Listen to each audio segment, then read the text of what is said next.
मुझे मालती और कौशल्या के अंजाम पर अफसोस हो रहा था, लेकिन इसके सिवा कोई चारा भी न था। पाकिस्तान दुश्मनी में वो खुद इस आग में कूदी थी। मेरे लिए दुश्मन मुल्क के जासूस चाहे मर्द हों या औरतें यकसा बराबर थे। वो तो रहे एक तरफ, अपने वतन के लिए मैं तो अपना सब कुछ निछावर करने को भी तैयार था। मरियम ने चीनी दोस्तों को खाना खिलाया। मैंने मरियम के जरिए उन्हें कहा कि अब हालात इस नहज पर पहुंच चुके हैं जहां हमें 24 घंटे मुस्तैद, होशियार और चौकस रहना पड़ेगा। इसलिए अभी से तीनों चीनी दोस्तों की एक रोजा छुट्टी और रेस्ट खत्म। इसलिए इनमें से एक अभी जाए और तीसरे साथी को पूरी तरह मुसल्ला करके ले आए। मैंने मरियम को कहा कि हालात की नजाकत के पेश नजर वो अपने वालिदैन के हमरा अपना जरूरी सामान और कपड़े वगैरह लेकर फौरन अन्नपूर्णा होटल में शिफ्ट कर ले और जब तक हालात नॉर्मल नहीं हो जाते वो होटल में ही क़याम करे। मुझे अपने मिशन की तकमील के अलावा उनकी हिफाजत भी करनी थी और अब ये जरूरी हो चुका था कि हम सब इकट्ठे रहें। मैंने वहीं से फोन पर अपने होटल में अपने फ्लोर पर 2 कमरे मरियम और उसके वालिदैन के लिए बुक किए और एक एक्स्ट्रा बेड चीनी दोस्तों के कमरे में तीसरे चीनी दोस्त के लिए लगवाने का इंतजाम किया।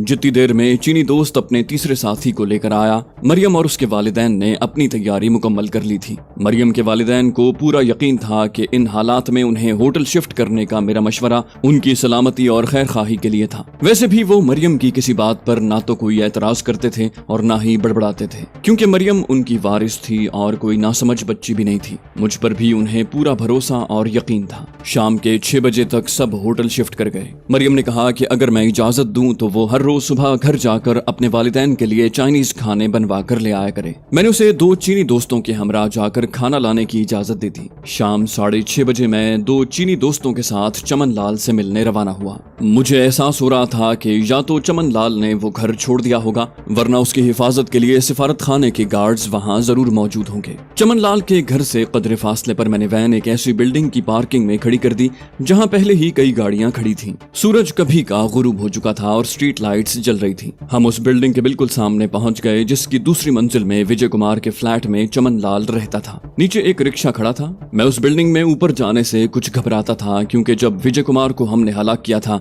तो भाग दौड़ और शोर शराबे की वजह से कई फ्लैटों के दरवाजे खुले और बंद हुए थे। यकीनन वहां रहने वाले कुछ लोगों ने हमें देखा होगा। अब फिर उसी फ्लैट में हम इसी मकसद के लिए जा रहे थे। हमें यह भी इल्म न था कि वो फ्लैट में मौजूद होगा भी या नहीं, और अगर वो फ्लैट में हुआ भी तो क्या अकेला होगा या उसकी हिफाजत के लिए कोई गार्ड भी मौजूद होगा। इसी शशोपंज में चंद मिनट गुजारने के बाद बिलाखिर मैंने फ्लैट में जाने का फैसला कर लिया। इक्का दुक्का लोग सड़क पर आ जा रहे थे। रिक्शे वाले को वहां से हटाने के लिए मैंने उससे पूछा कि क्या रिक्शा खाली है। उसने बताया कि उसकी सवारी ऊपर गई है और उसे वापस लेकर जाना है। उससे मायूस होकर हमने सीढ़ियां चढ़नी शुरू की। अभी हम पहली और दूसरी मंजिल के दरमियान में ही थे कि एक आदमी एक बड़ा सूटकेस उठाए ऊपर से नीचे आता दिखाई दिया। सीढ़ियां लकड़ी की बनी हुई थीं और तंग थीं। नतीजा ये हुआ कि जब वो बिल्कुल हमारे सामने आ गया तो सूटकेस समेत उसके नीचे उतरने में हम रुकावट बने हुए थे। उसे रास्ता देने के लिए मैंने सोचा कि हम पहली मंजिल तक वापस चले जाते हैं। उसकी सफेद दाढ़ी, सफेद लंबे बाल, सर पर जिनाह कैप, पाजामा कमीज और कोट से मैं उसे एक बूढ़ा मुसलमान समझा।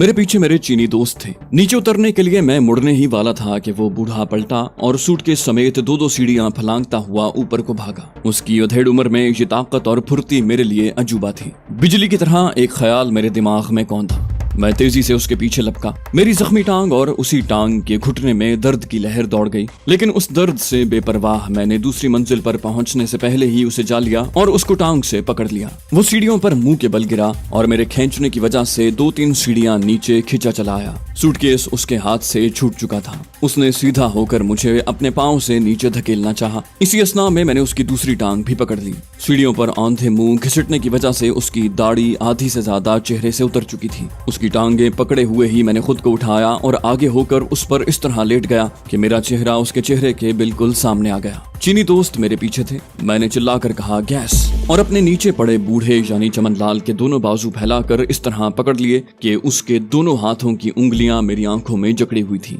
मेरे चीनी दोस्तों में से एक हमें फलांगता हुआ चमन लाल के चेहरे के बिल्कुल करीब पहुंच गया। उसने चीनी जबान में मेरे पीछे खड़े दूसरे साथी को कुछ कहा। मेरे पीछे खड़े साथी ने अपने रुमाल से मेरे मुंह और नाक को सख्ती से बंद कर दिया। दूसरे साथी ने अपने मुंह और नाक को अपने रुमाल से ढांपा और गैस चमन लाल के नथनों में छोड़ दी। ये सारा अमल 5 सेकंड में हुआ। मैंने अपना सांस रोक लिया था। गैस चमन लाल के नथनों में गई तो वो फड़फड़ाया। मेरा मुंह नाक बंद करने वाले साथी ने मुझे नीचे खींचा और 4-5 सीढ़ियां नीचे लाकर मेरे मुंह से रुमाल हटा लिया। गैस छोड़ने वाला चीनी 2-3 सीढ़ियां ऊपर चला गया था। चीनी दोस्तों ने ये सारा अमल मुझे और खुद को गैस के असरात से बचाने के लिए किया था। चमन लाल से हमारी मुठभेड़ बिल्कुल इत्तेफाकिया और खिलाफ तवक्को थी। उसने इतना अच्छा गेटअप किया हुआ था कि अगर वो मुझे देखते ही ऊपर न भागता तो मेरे वहमो गुमान में भी ये बात ना आती कि ये बूढ़ा मुसलमान ही चमन लाल है। वो मुझे जुल्द देने में पूरी तरह कामयाब हो चुका था और महज अपनी बदहवासी की वजह से यहाँ मारा गया। यहाँ मैं ये एतराफ भी करना चाहता हूँ कि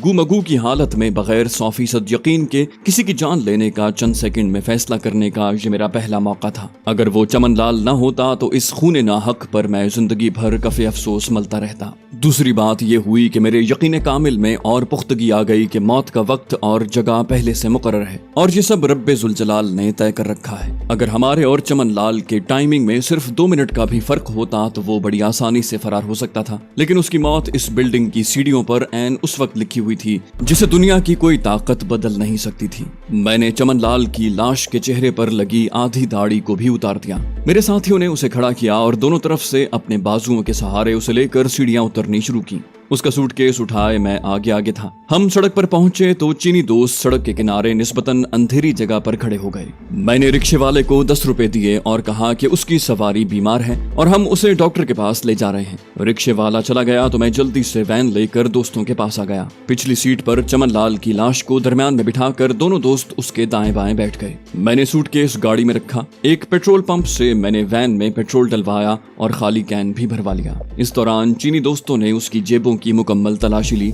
घड़ी उतारी और उसकी जेबों से निकलने वाला सारा सामान एक रुमाल में बांध लिया। अब हमारी मंजिल वही जगह थी जहां दोनों जासूस औरतों की लाशों को जलाया गया था। चमन लाल की लाश को भी उनकी जली हुई और नाकाबिल शनाख्त लाशों के साथ रखकर और कैन का सारा पेट्रोल उस पर डालकर आग दिखाई और हम खाई से ऊपर सड़क पर आ गए। जब तक आग न बुझी हम वहीं मौजूद रहे। मैं सोच रहा था कि उनकी लाशों को जलाकर हमने इतना तो किया कि उनका अंतिम संस्कार उनके मजहब के मुताबिक किया। वापसी पर हम कश्मीरी खानदान के सरबराह फसी के घर गए। फसी साहब से मुलाकात हुई। मैंने उन्हें बताया कि उनकी मेहमान दोनों खवातीन मुसलमान नहीं बल्कि भारतीय हिंदू जासूसा थीं और अब वो कभी वापस नहीं आएंगी और उनके लिए भी ये बेहतर रहेगा कि इस मामले में बिल्कुल खामोशी इख्तियार रखें और मुझे उन दोनों के कमरों की तलाशी लेने दें। फसी साहब पहले तो न माने, लेकिन जब मैंने उन्हें ये धमकी दी कि मेरी बात न मानने से उन्हें और उनके खानदान को जानी नुकसान पहुंच सकता है और मुझे बहरहाल इन कमरों की अभी तलाशी लेनी है, तो वो खामोशी से मेरे साथ हो लिए। मेहमान खाने की डुप्लीकेट चाबियां उन्होंने घर से मंगवा ली थी।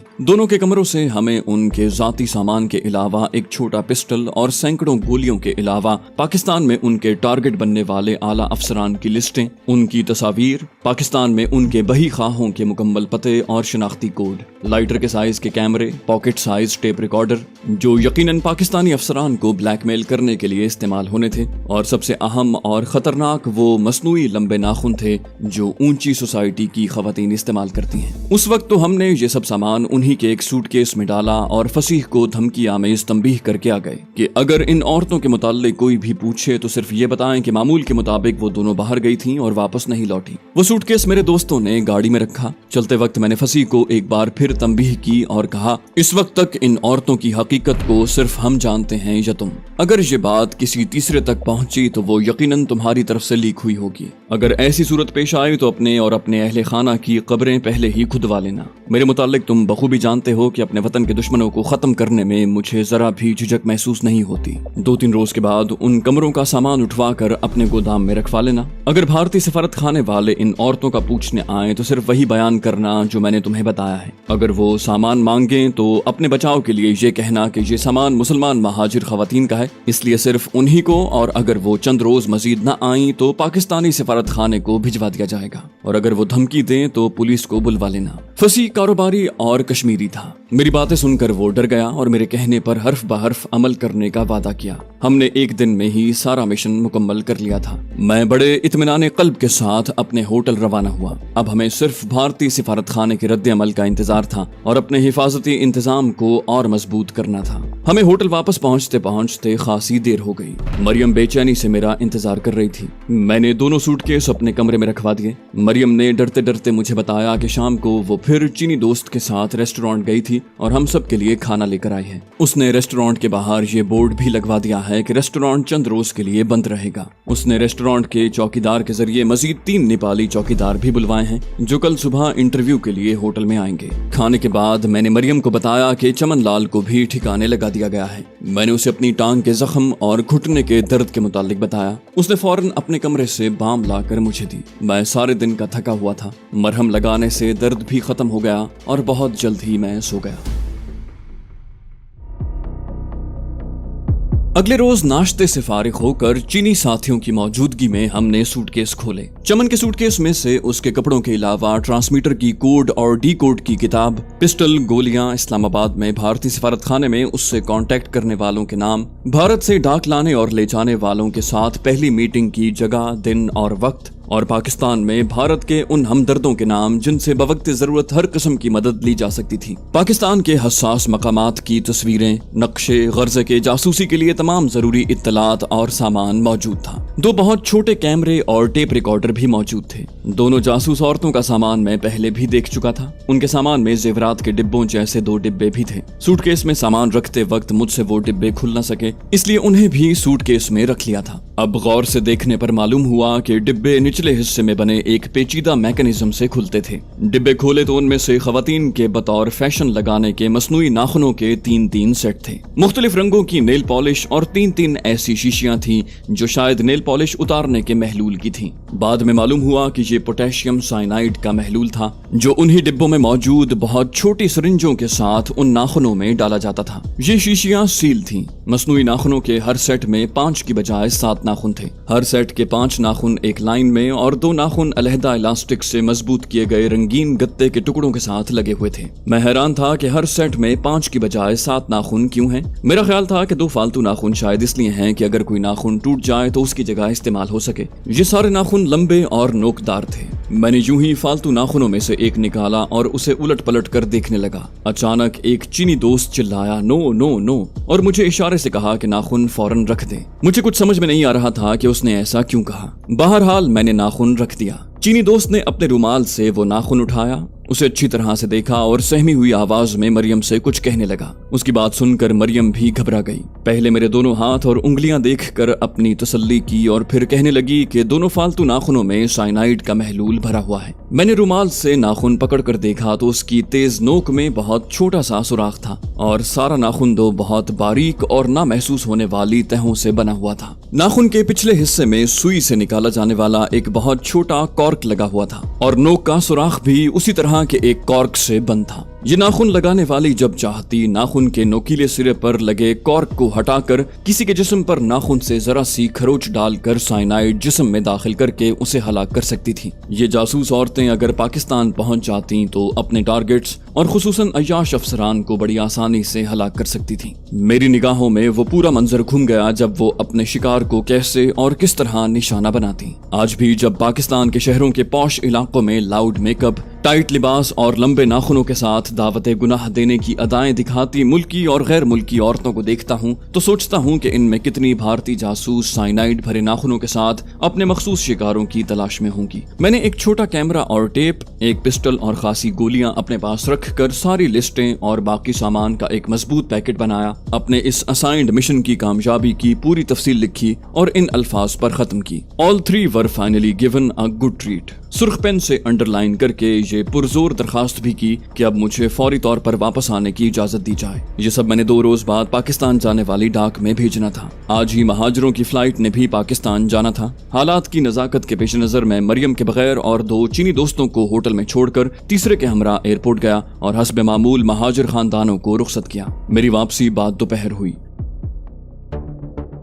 शाम के 5 बजे कर्नल आनंद मुझसे मिलने आया। आज वो अकेला था। उसके उतरे हुए और सोगवार चेहरे पर परेशानी साफ झलक रही थी। कॉफी शॉप में रस्मी जुमलों के बाद वो सीधा मतलब की बात पर आ गया। आसिफ साहब, मैं तस्लीम करता हूँ कि हम हार गए और जीत आपकी रही। कर्नल ने सर झुकाए ये अल्फाज कहे। अगरचे मैं इसका मतलब अच्छी तरह से समझ गया था, लेकिन अनजान बनते हुए मैंने पूछा, कर्नल साहब, कौन सी जीत और कैसी हार? मैं रेडियो भी बहुत कम सुनता हूँ और अखबार भी कभी कभार पढ़ता हूँ। क्या हमारे मुल्कों के दरमियान कोई क्रिकेट या हॉकी मैच हो रहा था जिसकी आप बात कर रहे हैं? कर्नल कुछ देर अपनी बुझी बुझी आंखों से मुझे देखता रहा और फिर बोला, आपका हक है कि आप मजाक उड़ाएं, लेकिन ये हकीकत है कि मैं बड़ी मुश्किल में फंस चुका हूँ। मैंने संजीदा लहजा बनाकर पूछा, आखिर बताएं तो क्या मुश्किल आन पड़ी है और मैं कैसे आपकी मदद कर सकता हूँ? कर्नल आनंद ने बड़े नदामत आमेज लहजे में कहा, आप सब कुछ जानते हुए भी अनजान बन रहे हैं। फिल हकीकत कर्नल आनंद उस वक्त बड़ी मुश्किल में फंसा हुआ था। मुसलमान महाजरों के भेष में 3 आला तरबियत याफ्ता जासूस, जिन्होंने एक लंबे अरसे के लिए पाकिस्तान जाकर कारनामे सरंजाम देने थे, कल से गायब थे। उन्हें नामालूम जमीन निगल गई या आसमान खा गया। काठमांडू में मेरे सिवा उन्हें कोई दूसरा दिखाई नहीं देता था जिसने उन्हें गायब किया हो। कर्नल आनंद यकीनन उन्हीं के बारे में मुझसे पूछने आया था, लेकिन शर्म और नदामत से उसके मुंह से अल्फाज नहीं निकल रहे थे। वो मुझे ये कैसे बताता कि जबीन, सईदा और जमशेद पाकिस्तानी महाजिर नहीं बल्कि मालती, कौशल्या और चमनलाल थे, और DMI के ये काबिल फख्र जासूस बरसों की ट्रेनिंग के बाद पाकिस्तान जा रहे थे कि रास्ते में ही गायब हो गए। मैंने कहा, कर्नल आनंद, खुलकर और साफ बात कीजिए।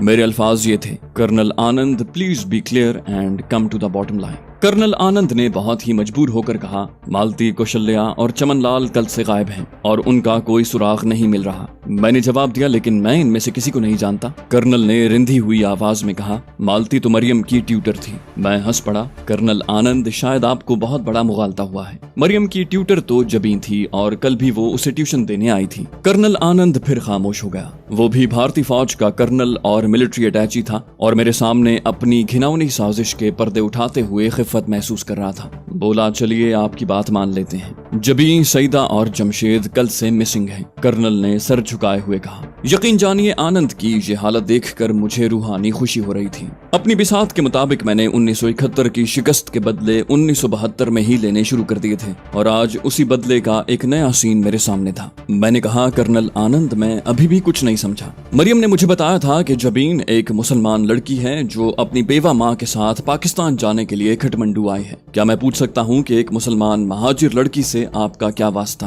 क्या इतनी मुसीबतें उठाने के बाद आप उस यतीम लड़की और उसकी बेवा माँ को सुकून से पाकिस्तान जाने से भी रोकना चाहते हैं? क्या आप में ज़मीर नाम की कोई चीज है भी या नहीं? मैं कर्नल पर बरस पड़ा और कर्नल का ये हाल था कि उसकी गर्दन झुकती ही जा रही थी। कर्नल आनंद को मैं न तो ये बताना चाहता था कि तीनों भारतीय जासूसों को किसने हलाक किया है या मैं उनके मुताल्लिक कुछ जानता हूँ, और न ही उसे उनकी तरफ से बिल्कुल मायूस करना चाहता था, क्योंकि ऐसी सूरत में भारतीय सिफारत खाना अपने पूरे वसाइल के साथ मुझ पर हमलावर हो जाता। अब तक काठमांडू में तमाम जारहाना इक़दाम मैंने ही किए थे। अल्लाह पाक की रहमत पर यकीन कामिल के अलावा मेरे मादी वसाइल सिर्फ 3 जीनी दोस्त थे, और अब हालात ऐसे नाजुक मोड़ पर आ पहुंचे थे जहां मुझे अपने अलावा मरियम और उसके वालिदैन की हिफाजत भी करनी थी। इन हालात में इन भारतीयों से मेरा मजीद उलझना हम सब के लिए इंतहाई खतरनाक साबित हो सकता था। कर्नल आनंद को मैं उम्मीद व बीम की कैफियत में ही रखना चाहता था। मैंने धीमे लहजे में उसे मुखातिब करते हुए कहा, तुम तो वाकई बहुत संजीदा और परेशान दिखाई देते हो। सबसे पहले तो मैं तुम्हें ये यकीन दिलाता हूँ कि जिन 3 पाकिस्तानी या भारतीय लोगों की तुम्हें तलाश है उनके मुतालिक मैं कुछ नहीं जानता।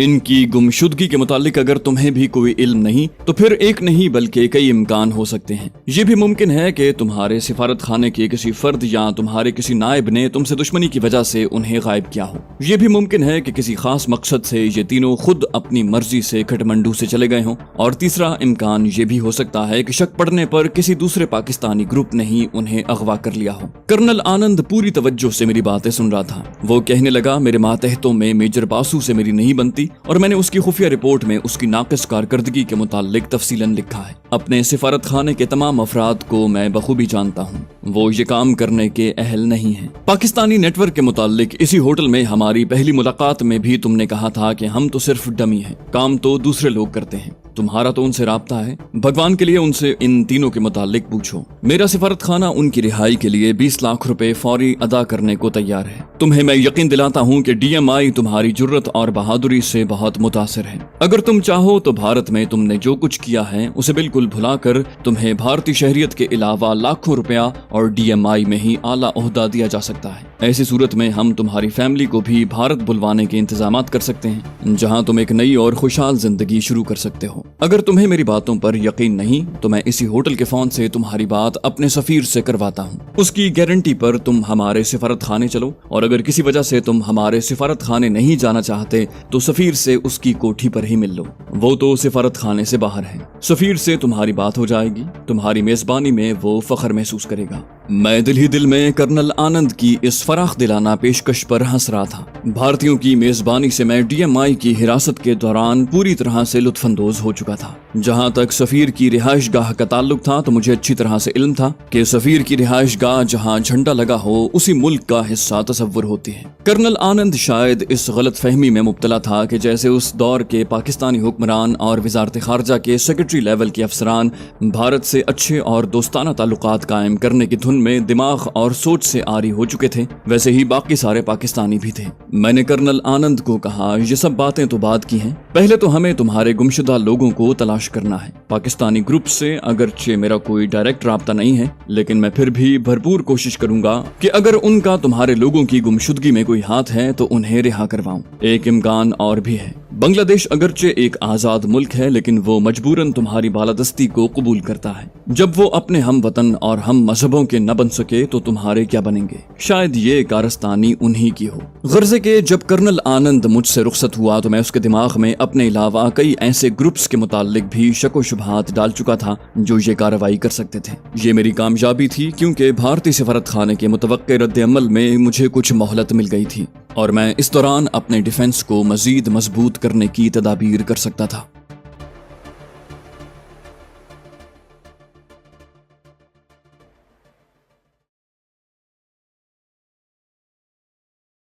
तो दोस्तों, ये थी हमारी आज की एपिसोड। उम्मीद करते हैं आपको हमारी कहानी पसंद आई होगी। जाने से पहले इस वीडियो को लाइक कीजिए और शेयर करना मत भूलिए। कमेंट करके हमें बताइए कि आपको हमारी वीडियो कैसी लगी, और अगर अभी तक आपने इस चैनल को सब्सक्राइब नहीं किया तो इसे सब्सक्राइब कीजिए और बेल आइकन दबाकर ऑल नोटिफिकेशंस ऑन कर लीजिए।